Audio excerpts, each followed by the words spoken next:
Boyfriend, on-demand review. Lighthearted romance gets repetitive. Fast. Boyfriend, the on-demand review. When a burnt-out webtoon producer decides to try her hand at virtual dating, only for the lines between fiction and reality to start blurring.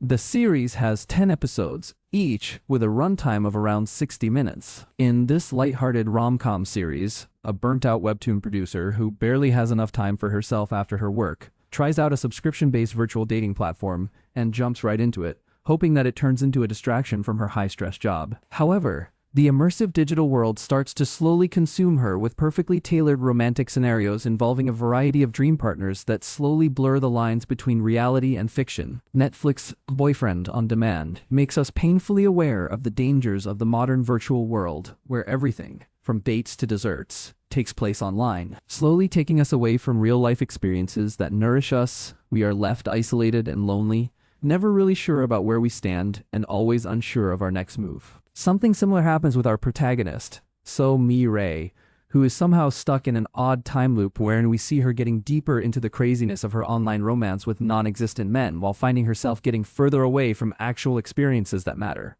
The series is charming at first, even humorous, leaving us engaged and looking forward to seeing Mi-rae's transformation. However, after the first 5 episodes, the series starts to feel oddly repetitive and lacking substance, constantly pushing us to see Mi-rae dating the hottest men in some fantasy, but the story never goes further than that. We see her chemistry with Seo In-guk, but neither the relationship nor the characters flourish in any real way, showcasing the clear lack of depth in both. Mi-rae's journey seems to be cyclical, and we are forced to live in this loop with her for far too long. It definitely makes us lose ourselves sometimes as Mi-rae dates an array of very handsome men from some of our most favorite shows, but there's a clear lack of depth in the storyline that becomes painfully obvious after a while. Plus, it does help that a successful professional like her can act extremely childish from time to time, and it left me extremely annoyed with her. It's hard to root for her sometimes because of this, as she can get very immature, forgetting to draw the line when it's needed. Now, I do get that maybe that's